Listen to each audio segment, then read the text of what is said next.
What's good, everyone? Welcome back to the channel. I hope everyone is having a good weekend thus far, depending upon where you're located. And depending upon where you're located, you might still be in bed. Here on the West Coast, it's about just a little under 10 to 5 a.m. So figure I would had nothing else better to do.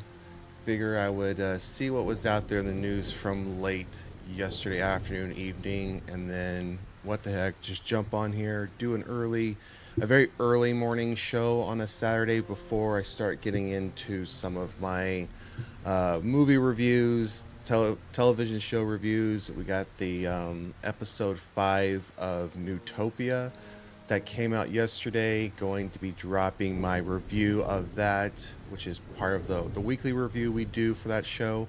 If you haven't seen that show or don't even know of that show, go check out our recaps and summaries for episodes 1 through 4. Again, it's called Newtopia. It's a K-drama slash romance slash horror zombie television series.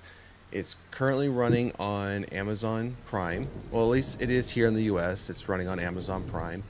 And it drops every Friday. So Thursday midnight, Friday 12:01 a.m. Again, depending upon your where you're located. That will obviously impact what time it drops, but that's what time it drops for me.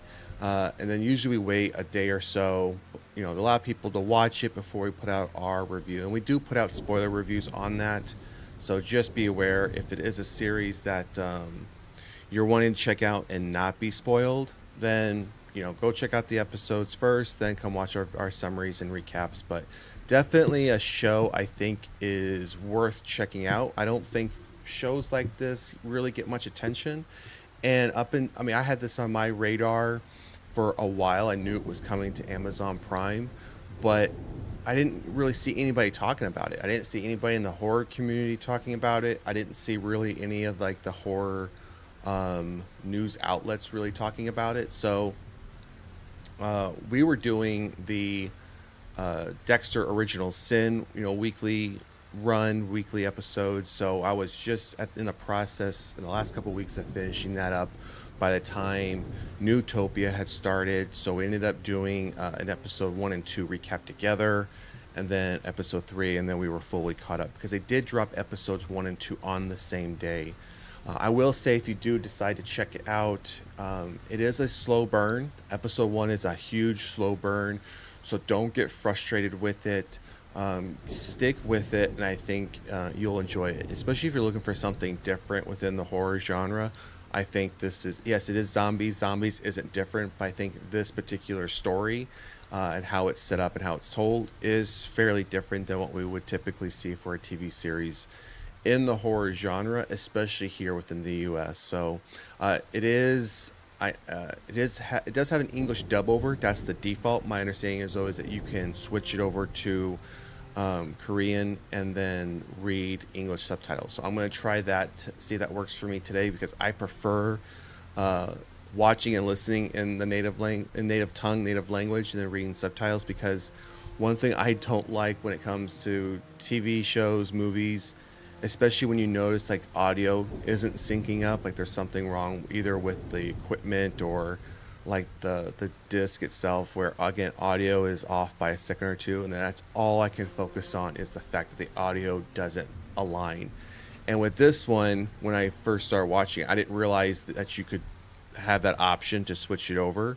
So I'm watching this English dub over, and all I can focus on at first was, okay, this isn't what it should sound like, and nothing I'm hearing is matching up as far as what I'm seeing. So once I got past that, and you do get past that if you decide just to listen to the English dub over, then it's not that hard to then just focus on the story. So anyways, yeah, so we're going to be dropping that. We're also going to be dropping some movie reviews this weekend as well. I'm going to try to drop at least 3 or 4 movie reviews. I do have one ready to go. At least I have my notes written down and ready to go. But if you haven't seen it, it's called Little Bites. That's going to be the first movie review we'll drop this weekend. It is a film that you can watch over on Shudder. I'll just to give a tease as far as my thoughts on it. I I loved the. I mean, it has that '70s vibe, that '70s atmosphere. Loved that. It definitely felt like it was something in the '70s. The overall film, I think, is a bit confusing. I don't. This. I think. I feel like we what we saw and what was filmed was just a first draft of a script. I felt like the script needed more work, and the story needed more work, as far as for the viewer to clearly understand what the filmmaker was trying to tell us.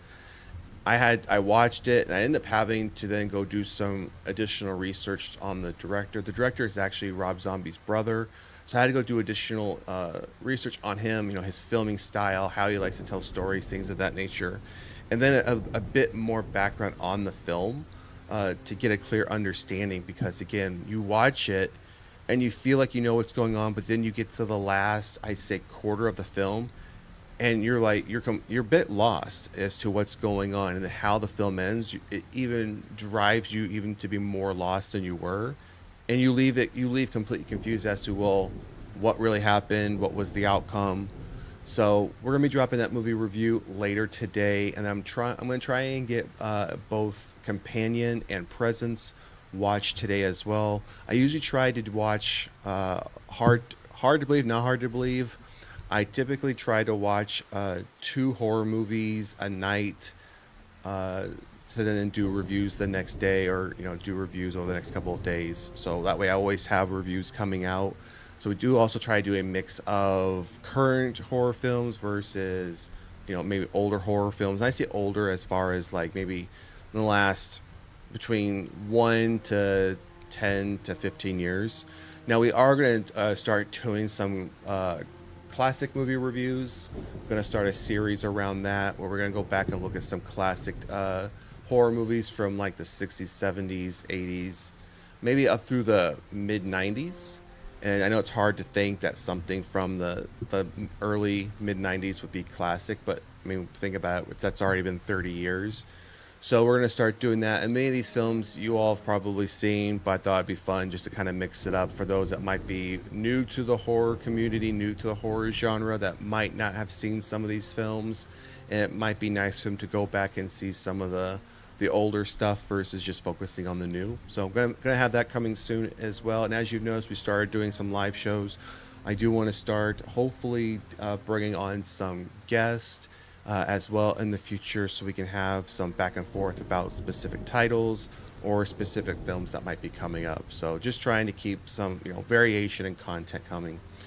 So yeah, like I mentioned, it's just now 5 a.m. where I'm located at. I know many of you are probably still sleeping. I mean, it's only 7 a.m. on the East Coast, but bear in mind, daylight, for those who conform, I can check real quick. Uh, those of you who conform to daylight savings time, so I happen to live in one of only two states in the U.S. that does not conform to daylight savings time. So when that happens twice a year, it's no impact to me. I don't change. I don't roll my clock forward. I don't roll my clock backward. Again, none of that has an impact to me. But I know for many, I think for the rest of you, for the vast majority of you, it does impact you. So keep in mind, daylight savings time will begin in 8 days. So I think that's where you all will roll your clocks forward. So rather than if it's 7 o'clock right now on the East Coast, it will then be 8 o'clock. So I know many of you will not be looking forward to losing that extra hour of sleep. But yeah, it's coming. Sunday, March 9th is when it begins. So again, 8 days. So yeah, we're gonna jump into some of the topics that came up last night. Just some things. Is really just a few, literally three. And then I came across a top 10 that deal for tropes in horror movies. I skimmed through it pretty quickly. I thought it was pretty interesting list. I thought I would share, get everyone's thoughts. As you all know, if you didn't know already, I'm a sucker for these top 10 lists. I love seeing them. I like seeing what other people in the community or other people, fans of horror, tend to think about as they rate movies from their perspective, or whether it's movies, TV series, or even like these specific things we see in horror films, like these tropes. I always find it either humorous, or whether or not I find, wait a minute, that's not even close to where I would rank something. I find something far worse or better. So, yeah, I haven't come across too many of these for horror, but this one I did happen to come across that came out recently. So we're going to take a look at that as well. So let's jump into our first topic, which this topic in itself I thought was pretty interesting, especially on the heels of the Monkey releasing. Again, only being, I think now this is what, its third week out, or second full week, or going into its third week. So why the Monkey director doesn't want to make another Stephen King movie despite 79% RT success. So RT, I'm assuming Rotten Tomatoes success. So some of the details on this. So the Monkey director, Osgood Perkins, explains why he does not want to make another Stephen King adaptation. The Monkey is an adaptation of King's 1980 horror short story of the same name. If any of you didn't know that, now you do. It tells the story of twin brothers. So we know all this here. I don't think we need to go over the synopsis of what the Monkey is about. Again, many of us know what that is. What's up, Aaron? How you doing? Hope you're doing well. Hope you had a good Saturday. I see it's pretty late for you. Or at least it's getting pretty late for you, I should say. So yeah, we're just going over some, like I said, some recent topics that came up late yesterday afternoon. Figured, not much going on at 4:35 a.m. in the morning where I'm at. So I figured I'd just jump on and just run through some of these things real quick. So yeah, so we're just having a pretty chill live stream. So as you see here, it mentions what we just talked about, the 79% tomato meter on Rotten Tomatoes. But let's get into the actual details of this. So we have a pretty long quote that he has here that we're going to go through. So speaking with KingCast, Perkins explains why he does not want to adapt more of King's text after The Monkey. Perkins mentions that he is now at a point in his career wherein he does not want to retread anything. The Monkey feels complete, and now he wants to do something different every time with his movies. This extends to his 2024 movie Longlegs, which he says would only get a sequel if the follow-up was an incredibly different thing. So we're going to come back to some of that, break it down a little bit, but I want to look at the full quote we have here.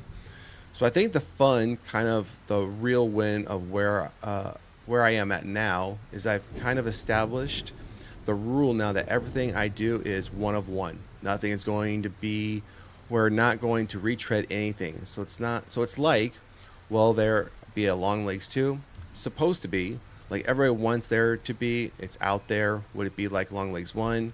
Man, you better believe that whatever a Longlegs 2 will be, we'll have nothing to do with Longlegs 1. Like, how could it have anything to do with Longlegs 1? So in terms of like what kind of is ahead and what comes next, I think the game that I am engaged in, and I'm so fortunate to have the opportunity, is to do something really different every time. Now, I absolutely agree with that. So again, we're going to come back to that. So if there was going to be another King thing, honestly, I can't imagine. It feels so complete. It feels like a move that we made. We landed the plane, as it were, and people really dig it. And I don't blank with it. Don't put your head in the tiger's and lion's mouth again. We tried something very chancy, because I think everybody knows as soon as you say the words horror and comedy together to people in the business, they say, I think not. Definitely coming back to that statement. So let's go back to so we're not going to necessarily break down this top portion because we covered it off in the quote. But in this top portion, two things I want to call out here. Three things. I'm happy to hear that what he wants to now start doing are one of ones.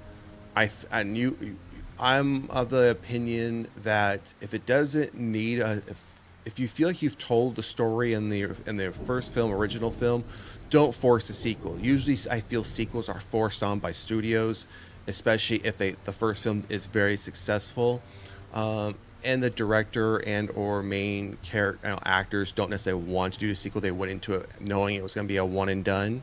They told the story they wanted to tell, and they've moved on. And then studios tend to come around with a huge bag of money and not force them to do it, but pretty much be like, listen, we're going to pay you all this money to do it. So can you just do it for us? Because if you do decide not to do it, we're going to go do it anyways. And then we're going to determine how the story plays out. And I think for many directors, I'm going to use an example here in a moment.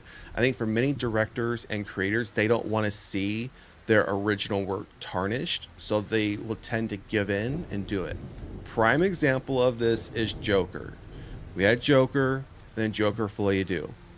Side note, I am a huge fan of both.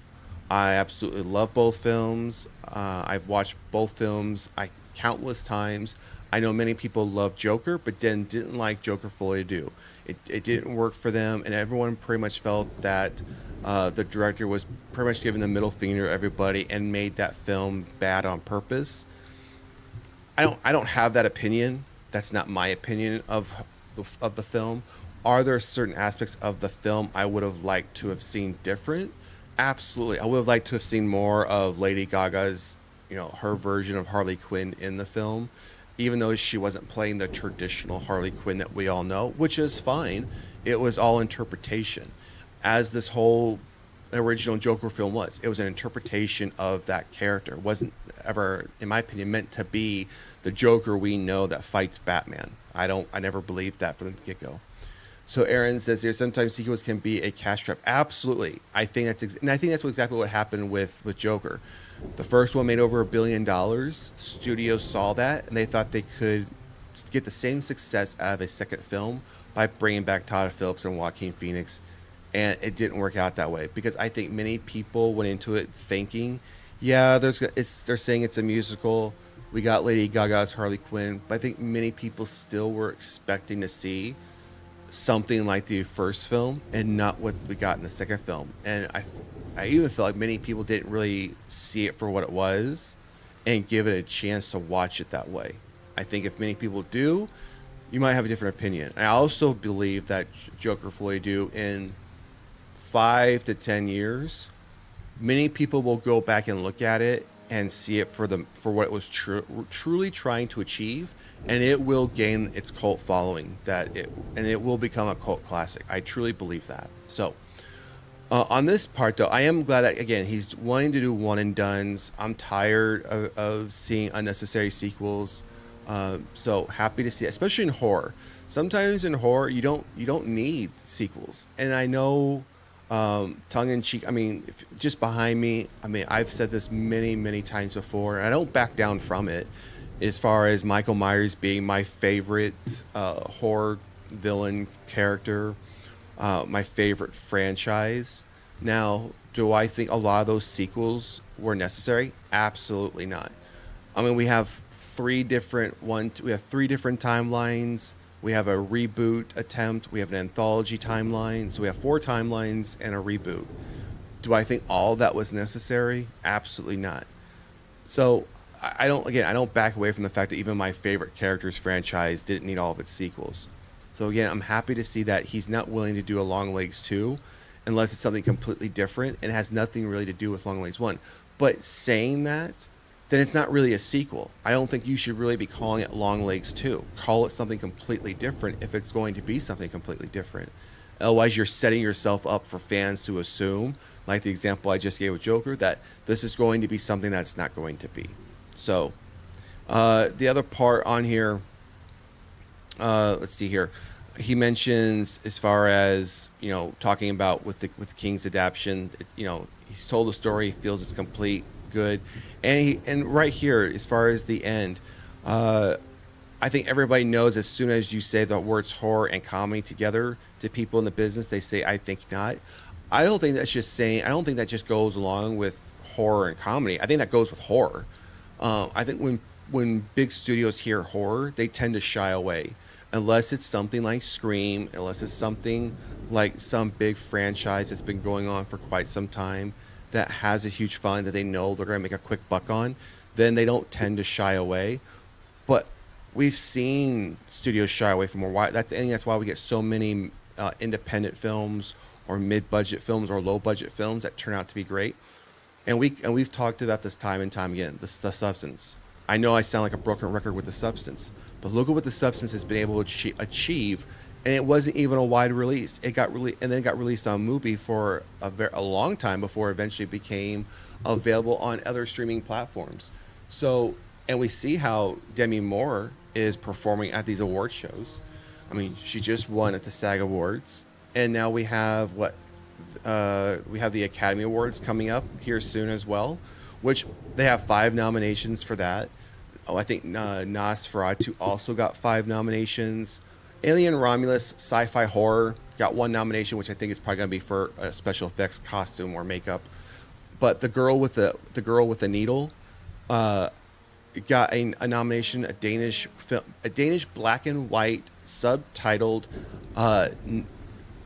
post World War One film based on a true life serial killer.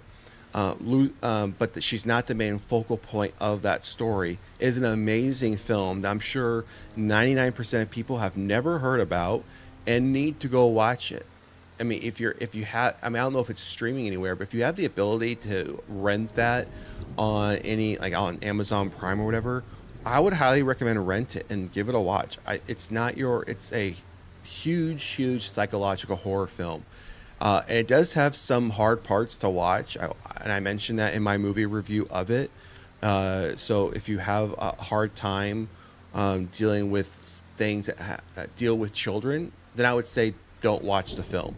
But otherwise, overall, if you can kind of get past that, I know it's a hard thing to even say because it's not something to get past. So I don't mean it that way. But as far as the film goes, I would again highly recommend you watch that film. It's a great film.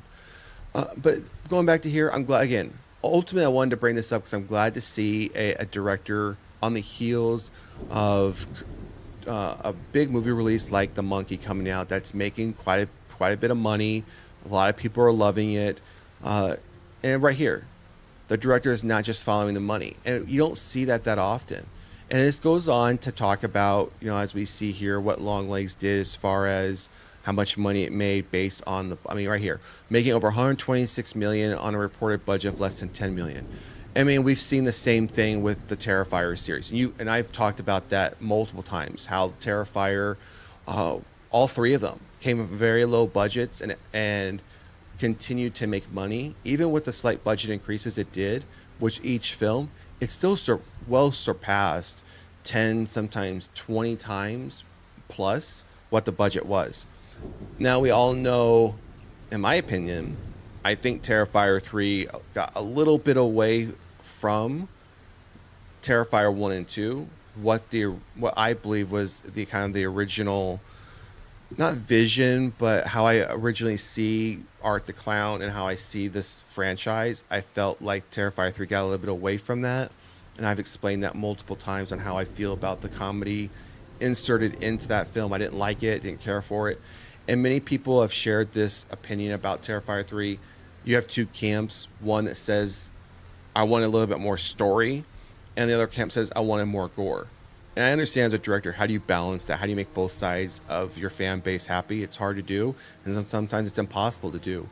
But in this case, I'm glad to see Osgood. It's not, as it points out, it's not just going to follow the money, right? He's going to do what he's in a position now. He's proven himself to do what he wants to do. And if he doesn't want to do the project, then he's just not going to do the project. So yes, this just goes on. I mean, I see just a little bit more history about, as it mentions here, they are made more interesting by his famous father's history on Osgood Perkins' career choice. But again, all this to say is I'm glad a well-known director in the genre, but I think The Monkey is getting more attention outside of the horror genre, like The Substance, where people are seeing that, hey, if you put out good quality content, directors don't have to, so to speak, beg for work. You put it out there, it makes money, it's great. At some point, you can be looked at as someone who can pick and choose what they want to do. Like Robert Eggers has come out and clearly said he only wants to do period piece films. He has no interest in doing modern films. And if you look at his short body of work, that's all he's done, and he's been very successful at it. I mean, his next film is going to be, I think, a 13th century werewolf film. and he says it's going to be even darker. It's going to be his darkest film he's ever done. And we've shared that interview where he was on stage giving that quote. So happy to see that we have people who are wanting to stick in with what they enjoy doing. So glad to see Osgood coming up and again not following the money and kind of taking that stand within the community. Next topic I want to talk about briefly. If you are a fan, I mean, many people probably already knew this was going to be true, and I'm not surprised by this headline. Jessica Lange on potential American Horror Story return, and she literally responds with "Oh Christ, no." So for those of you, I'm not sure if I know I come across many people in and out of the community who have never seen an episode of American Horror Story. And this series has been out since 2011. At least that's when it started. And it's coming, I think the 13th season they've confirmed is going to be its last season, which is supposed to, I think it's supposed to air either this year early or sometime next year. And then that's going to be it for American Horror Story. Now there is been a couple, this is now considered like an anthology or there's been various spin-offs. Like we have American Crime Story. They did a few of those in the late 2010s and then did one in 2021. They most recently have been doing American Horror Stories, was started in 2021. The last season we got with that was in 2023. I'm not sure if they're even going to continue with that. And we've had a couple of other ones, but the primary one is American Horror Story. So again, the reason I bring this up is because Jessica Lange, if you've seen the show, you see here, we get into the details. Will Jessica Lange return to American Horror Story? We just mentioned the quote here. That's the candid response the actress gave to Irish radio station Spin 1038 at yesterday's premiere of her new film, Long Day's Journey into Night. I haven't done it in more than 10 years, 12 years, so no, I'm not doing it, she explains. Spin 1038 followed up by asking if she would return for the upcoming 13th season, rumored to be the final one if asked. Lange offered a simple no with a chuckle. Lange, as I was just getting ready to mention this, Lange was a staple of the first 4 seasons on FX hit horror anthology between 2011 and 2015, earning her 2 Primetime Emmy Awards. She guest starred in 2018's 8th season, reprising her original role as Constance Langdon. And then it just talks about it, that Sarah Paulson and Evan Peters may return for the final season as well. So I just want to point this out that for those, I'm a fan of the show. One thing I like about the show, if you haven't seen it, each season, many of the actors carry over from season to season, but each season is a completely different story, a completely different topic. They do bring, there is some crossover in seasons, but like for example, the first season is called Murder House, and it takes place, I would say, in like modern time. And then season 2, which is my absolute favorite, is called Asylum, which takes place in like the 50s in like those old insane asylums that used to be around, that used to be ran by like the Catholic Church or by a specific church, and people who had mental disabilities or schizophrenia, whatever the case may be, they would be at these asylums. And then it moves on. But she was in Murder House, Asylum, Coven, and then Freak Show. And then then she left the show after Freak Show, season 4 Freak Show, and then it moved on. But again, for those who are fans of the show, I'm a huge fan of the show. I've watched every season. Again, Asylum season 2 is my absolute favorite. Will always be my favorite. But for anyone who was hoping she'd return for that final season, it doesn't look like she's going to, and that's unfortunate. Again, I loved her character. I loved her in the show. So quick update here, and you all know my feelings about this. We talked about this when the news broke that this was happening. It seems now they're ramping up on casting. The Burbs series adds Haley Joel Osment, R.J. Seiler, Justin Kirk, and more to the cast. I have no word. So this is going to be a Peacock original. So if you have Peacock, the streaming platform, this is going to be a Peacock original. They're creating a TV series based on the film The Burbs that had from 1989, that had Tom Hanks, Carrie Fisher, had a bunch of amazing actors and actresses in it. I've said this before. this film was what this is one of my favorite films. It was one of my favorite films growing up as a kid. It's still one of my favorite films. I probably watch it at least 2 or 3 times a month. This is just one of those films I never get tired of watching. But the fact that they're doing a TV series on it, I think it's just absolutely horrible. I think it's a disservice to the film. It's not even following the same premise as the film. I mean, right here, a young couple who have reluctantly relocated to the husband's childhood home. Well, that's nothing to do with the original film. Their world is upended when a new neighbor moves in across the street. Nothing to do from the original film. Bringing old secrets of the cul-de-sac to light, and new deadly threats shatter the illusion of their quiet little neighborhood. Nothing to do with the original. So literally, the only thing that is, I would say, linked maybe to it is they're using the name. It's a cul-de-sac, and they're dealing with new neighbors. That's it. The Burbs film, they were already living in their homes. He wasn't living in his childhood home, and people didn't move in. They were already living there, and they do talk about the fact that the people who were living in that house, they mentioned in the film that they never saw those people leave, and all of a sudden, these people seem to have just shown up in like the middle of the night. They now live in this house. The house is falling apart. Everything's like the trees, grass are dead. Everything's dead. It looks like an abandoned house, and there's no old secrets of the cul-de-sac. It's all focused on these people, like these 3 individuals who now live in this house, and no one ever sees them. There's no deliveries. No one ever comes and goes. They've been seen in their backyard digging what appears to be graves. So all this you all know if you've seen 1989 The Burbs, and I'd imagine many of you have seen this film at least more than once and can read that 2 or 3 sentences and know this has nothing to do with the film. And we've said this before. We come down here to Joe Dante, who did the original film. This is his quote. I think my actual comment was, how are they going to make a whole TV series out of that story? As opposed to, I want to be the one to do it. Good luck to them. It's kind of a one-off story.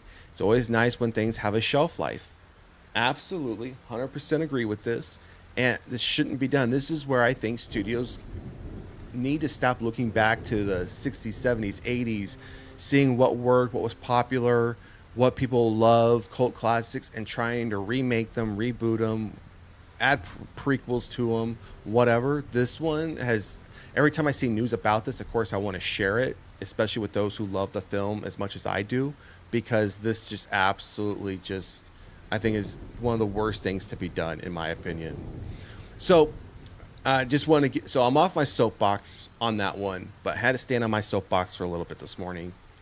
So last thing we're going to take a look at today, again, I mentioned I love top 10s, and I feel this one is absolutely appropriate. So we're going to run through these real quick and see whether or not we agree. Hey, Our Life in Horror, good morning. How you doing? Hope all is well with you. Yeah, so we're just on to our last topic for this morning's morning show. I love that you do morning streams because I was mentioning, I've been up for the last couple of hours. It's just coming up on 5:30 a.m. for me.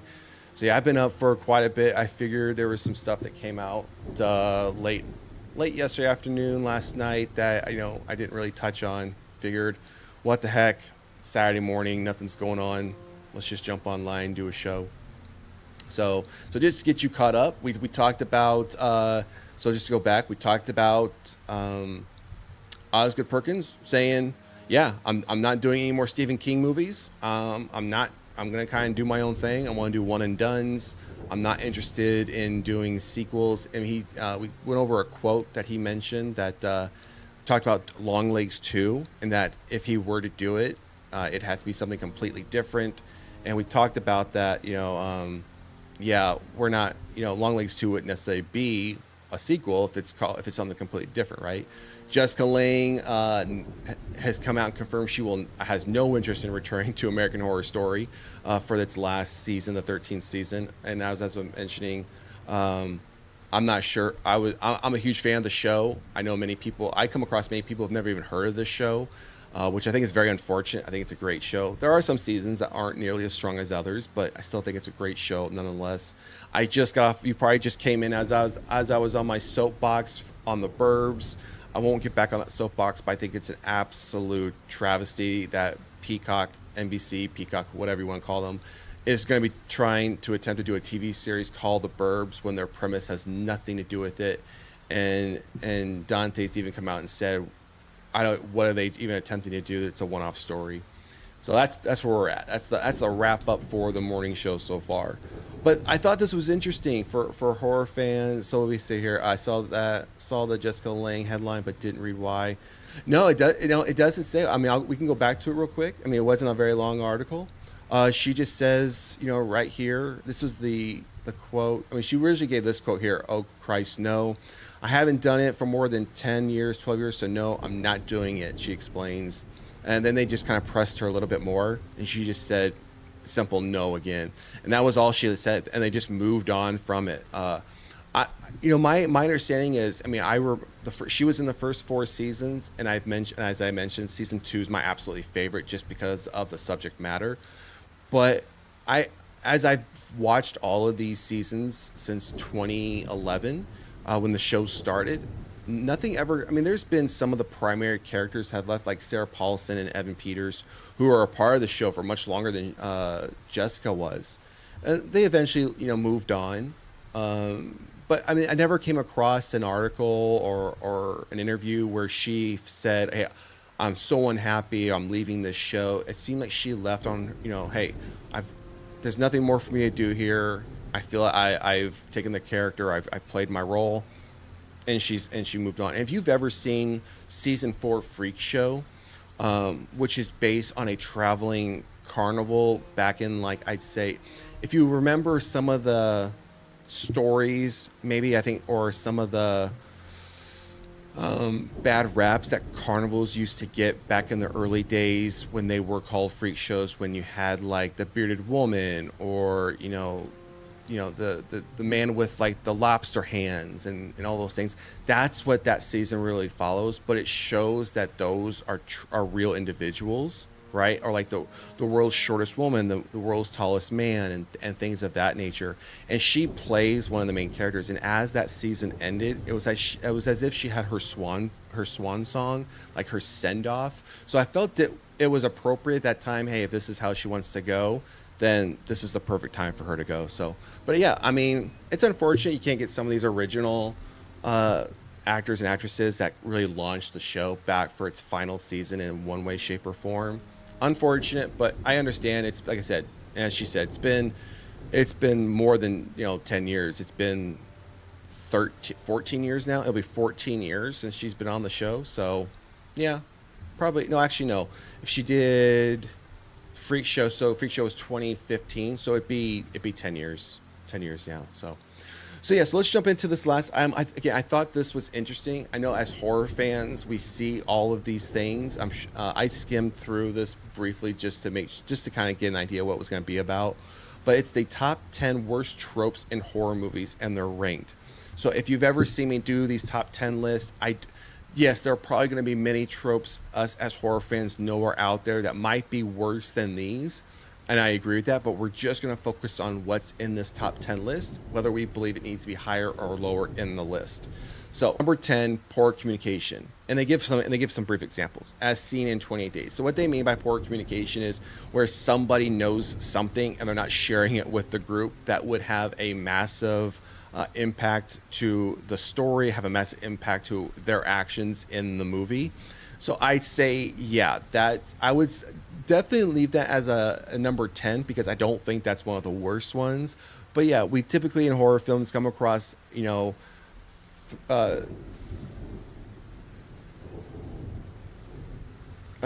typically don't come across things where, hold on one second. I think let me get 1 second here.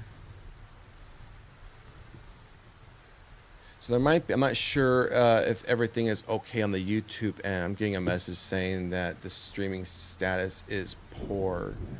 So give me a second here, guys. I want to see if there's what's going on with that. and see what's happening.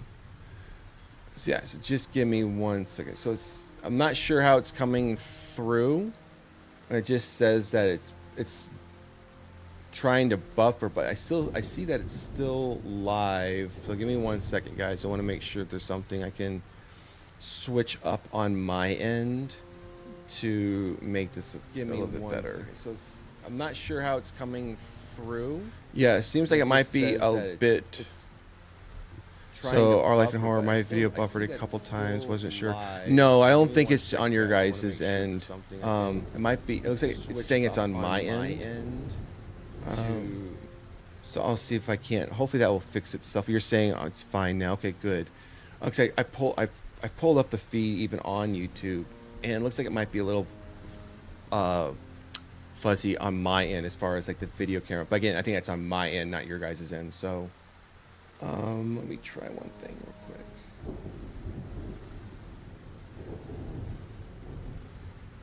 Okay, I think I just fixed it. So I know Our Life in Horror, you said it's fine now, but yeah, the status just changed on my end. So guys, one more second. I just want to make sure. 1 second. The joys of doing having difficulties on a live show. All right, so that should hopefully fix any buffering issues. Let's see.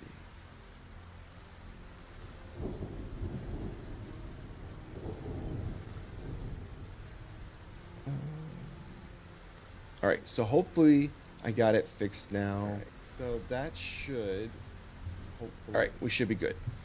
All right, so let's get back to our top 10 list here. So as I was mentioning, so we typically see poor communication when, again, we always find out like 3/4 way to the film, some clue, something is found, and it points to one person, and is the person who's always been trying to be the most helpful, trying to steer everyone in one specific direction, and it always turns out that, oh, you mean you know the killer, or you're related to the killer, or you knew this the whole time. And then it's the same old excuse. Oh, I was trying to protect you. I was trying to keep you safe. There's always some excuse, and then literally within 5 minutes, that person's dead. Like the killer pops up and they're killed, or they're wounded to the point they're about ready to die, and all those that person wronged in the group that are still alive, rush over to this individual, and they're like, oh, you're going to be okay. You're going to be okay. They try to apologize real quick, and then they die, right? I mean, we see that. I mean, that's one of the biggest tropes we see that's related to poor communication. So, I mean, I would still leave it at number 10, but it's definitely something we see constantly. So let's roll to the second one, number 9, running upstairs. I'm surprised running upstairs is even at number 9. I'm surprised this one is not rated higher. All of us, I'm sure, even in horror films, when they're in Scream 2, when they're watching a horror film at the beginning, they're like, why are you doing this? Why aren't you running outside? This here, running upstairs, is one of those things. When I first started watching horror films many moons ago, I never understood, like, why are we running upstairs? I mean, if we see in this screenshot from Scream 1996, you see in the background, there's the front door. Run out the front door.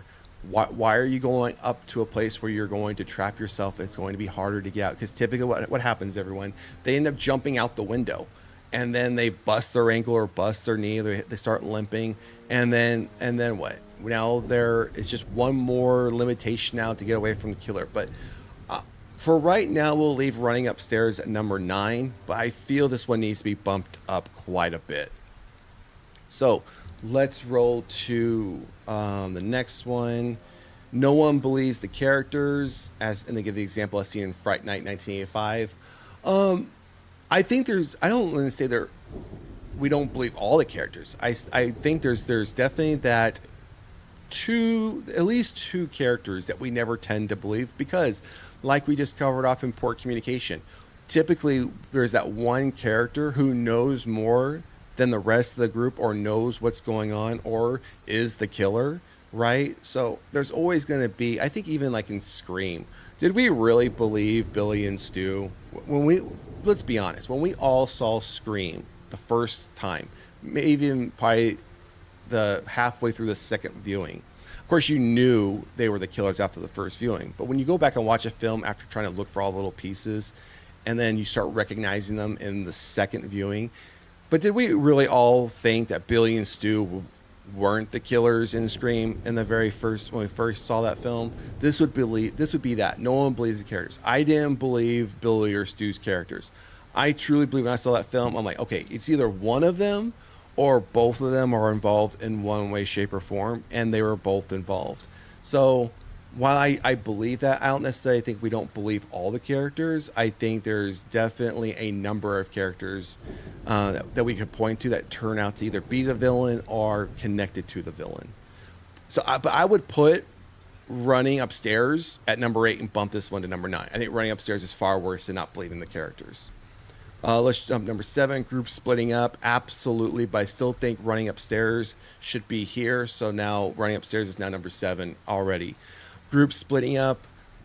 Yeah, I mean, if you want to, I mean, I would think last thing you want to do is, one, go off on your own, or even go off with just one other person when there's just two of you, because again, typically what happens in a horror film is when the group splits up and you go off in pairs, as you know, you guys are walking together, one always starts to lag behind just a little bit, and then they turn around realizing that, why aren't they responding to me? And that person is now gone. They can't be found. They somehow just disappeared, and they take a few more steps or go, looking for them, and they're hung from a tree, or their body is split in half over off to the side of the road. So it's always something. Yeah, Aaron, Running Upstairs is so dumb. I agree. And I think Running Upstairs, again, is far worse than these other two that are above, are rated higher than it. So all of these are getting bumped back. Running Upstairs is now my new number 7. So let's keep moving. Falling Down. So Falling Down, if you didn't know, and I'm hoping you all at least watch a little bit of the video I put up of my movie review of Popeye's Revenge. Side note, please don't. I know you all are going to want to watch it because we're horror fans. We want to give it the benefit of the doubt. I'm warning you, it's going to be bad. It's going to be really bad. But there is a character in there that does this. She is falling down for no reason. No reason. Is that she's running, and then all of a sudden it's like someone's telling her that she's getting a cue, fall down, and then she all of a sudden just falls down, and she falls down in the laziest way possible. She drags her entire leg as if it's lost all function, and then next thing you know, we see her up again and running like as if nothing happened again, as if she's getting a cue. All right, it's time for you to stand up and start running again. We need to move the scene along. So Falling Down, I think I attribute this to falling down completely unnecessary, or falling down where it's like they fall down, the killer's walking towards them, and they feel the need to try to scoot themselves back as fast as they can. Nah, bitch, get up and run. Why do you keep falling down, and why are you just sitting there scooting back as far as you possibly can? Get up and run. And don't run upstairs. Run out the front door. Run to the nearest public place if there is one nearby.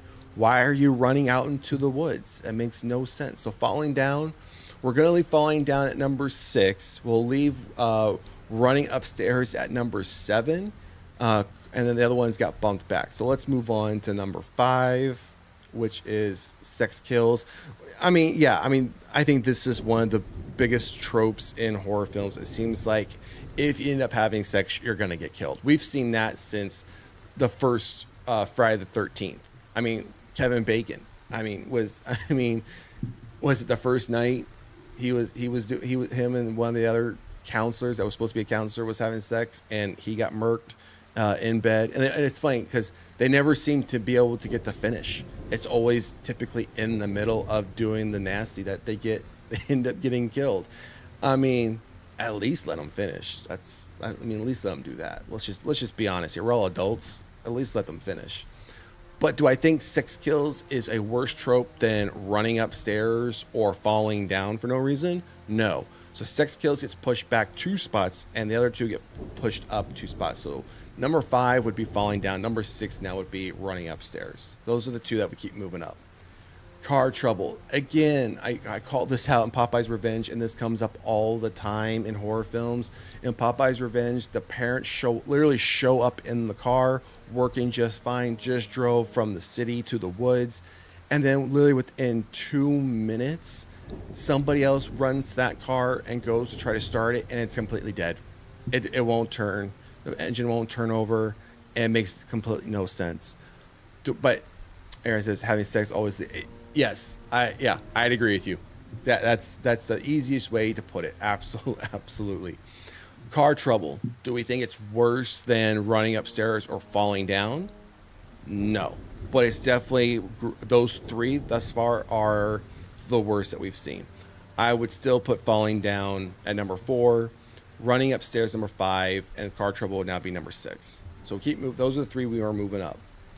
Number 3, cell phone trouble. Horrible trope. They always seem to have plenty of signal when they get to wherever they're going. They always seem to have plenty of signal up until the killer shows up, and all of a sudden now every satellite that their cell company has is down, and they have no cell phone access, which is astounding to me. Whether and again, it makes no sense how they or films will start off at that their cell phones work all the way up until the point they get to their final location, like the cabin they're going to stay at, or the house that they're going to be staying at, which the house happens to be in the middle of a neighborhood, which again makes no sense to me why your cell phone wouldn't work. And they get there, and one person, it's always like the person that ends up living or being the final person that gets killed, says, "Oh yeah, guys, by the way, there's no cell service here." What do you mean there's no cell service here? We're literally in the middle of the city. If I go across the street, my cell's going to work. Why is it here? Why is it at this house my cell service doesn't work? So while I hate this trope, I don't think it needs to be at number 3. I think it needs to be back a little bit. I don't think it's that as bad as the others, which is, what was the car trouble, falling down, and running upstairs. I still think those 3 are the worst. Number 2, we're almost there, guys. Number 2, knocking out but not killing the villain. It's not even so much knocking out the villain, guys. It's even to the point where villains are shot, stabbed, they're set on fire, and they still manage to live. And even though I am a massive Halloween fan, Halloween 1 and 2, the original Halloween 1 and 2, are 2 of my favorite horror films. And I've always explained why. One, again, Michael Myers is my favorite, but why I enjoy both those films is because we don't see too often horror films where Halloween 1 ended is where Halloween 2 picks up, right? However, in Halloween 2, we see Dr. Loomis, shoot Michael Myers in both eyes. Somehow he managed to live through that, gets blown up, and we see him literally laying there, the fire burning through the eye holes of his mask. Somehow manages to live through that to return for Halloween 4. And if you don't know the backstory as to why Halloween 3 happened the way it did, I am going to be doing a Halloween series as to how Halloween 2 even happened. Halloween 2 was never even supposed to happen. Halloween 1 was supposed to be a one and done film. Halloween 2 was forced to happen, and Halloween 3 was an attempt by other owners of the property to move past Michael Myers and respect the wishes of John Carpenter and Deborah Hill. Halloween 4, there were probably I can go back and check, but again, we're going to do a series on this. There were like 5 other Halloween 4 ideas that they were looking at, and they decided not to do and landed on the one that we got. So the backstory to a lot of these Halloween films, especially the early ones, is absolutely crazy. So, but we'll do, again, I'm going to do a complete Halloween series breaking down the franchise. So But yeah, I mean, knocking out but not killing the villain, this is an absolute trope. But I think this is a trope we expect in horror films, that just because you knock out the killer or the villain, like Michael Myers or Jason or somebody, they're not just going to die right away. Of course, they're going to come back. Of course, they're going to get back up. So Aaron says, yeah, I mean, I don't understand this one. So this one's definitely getting bumped back at least 3 spots because we're bringing those other 3 forward. And the number 1 of the top 10 worst horror tropes is jump scares. I don't think that's the worst one. Jump scares, I mean, you expect that in horror films. Now, jump scares, I think, can be misused and overused, but I don't think it's the worst trope. I mean, I think many of us go into horror films in many cases wanting jump scares. That's kind of, I think when we watch, in my opinion, when we watch movies, especially horror movies, it's almost like you're experiencing something without having to deal with the consequences, right? Whether it's the killer's choices or the people that are being attacked or whatever, or living out the film, their choices, you're not having to live out those consequences, right? I think that's one of the things I think why we like horror films. Now, jump scares, I think, come along with horror movies. I think that's one of the best aspects of horror films, is to be scared. But again, I think that we've seen a lot of films that use an overabundance of jump scares, where after the first few, you're just now expecting it and it's no longer a jump scare. So I don't think this is the worst one. So we're reordering these a bit, and jump scares are iconic. Aaron, I 100% agree with you. I would actually put jump scares, because we're sticking to what's on the list. I would put jump scares all the way at number 10. I would not have jump scares as number 1 as the worst trope. So the top 3 that we've moved forward, and I'm going to list these as what I think are 1, 2, and 3. Running upstairs is number 1. Absolutely. Falling down, number 2, and car trouble, number 3. Those are in my opinion, are the 3 worst horror tropes that we see across the board. As it relates to this list, again, I'm sure there's plenty others that weren't on this list, but we're just sticking to the list. So those are, we've reordered the list a bit, but those are my top 3, how I would reorder this for the top 10 worst horror tropes. Again, number 1, I would put as running upstairs. Number 2, falling down. And number 3, car trouble. So anyways, all right, everyone, that's going to do it for this morning's show on this Saturday. It's not even 6 a.m. yet. I know for some of you, like Aaron, I know for you, I'm surprised you are still up. I know it's just coming up on midnight for you. And Our Life in Horror, I think it seems like you're on East Coast time, so it's just coming up on 8 a.m. for you. So I'm sure you're just getting ready to start your day. So I just want to thank you both for jumping in, spending some time with me, jumping in on the chat. It's always nice to interact with everybody. It's always nice to interact with others in the community who love horror, who enjoy horror. So again, that's going to do it for today. Make sure to like, share, and subscribe to the channel if you haven't done so. We just recently broke 500 subscribers. So thank you to all those who support the channel, who check out the comment, who attend the live shows, who comment on the content. I do my best to respond to everyone's comments when they come in, but the support is greatly appreciated. Again, I don't do this, I don't do this for monetization. I don't do this for money. I simply do this just because I enjoy horror films. I enjoy horror TV shows. I enjoy the genre. I think the genre doesn't get enough attention as it should. And I'm glad to see, I feel like it's starting to turn the corner a bit, especially in studios' eyes. I feel that it's starting to be taken a bit more seriously, and hopefully over the years, it will continue to be taken a bit more seriously, especially when it comes to award season and award shows, especially the big ones. So hopefully with the Academy Awards coming up, The Substance kills it. I definitely want to see The Girl with the Needle. I want to see that. It only got one nomination, but I definitely want to see it win that one. So fingers crossed that those horror films come out on top. So yeah, thank you, Aaron. Thank you for the kind words, and thank you for all the support. I know you're always in there checking out the content, adding comments. I hope you've been doing well. We'll need to catch up soon. I know it's been a while since our little group has gotten together to watch some horror stuff, so hopefully we can do that in the coming months. So All right, everyone, that's going to do it for today's show. Have a good rest of your weekend. And like I mentioned earlier, we're going to be dropping some movie reviews over the weekend, dropping our review of episode 5 of Newtopia from Amazon Prime. So be on the lookout for that. Otherwise, we will see you at the next one. Peace.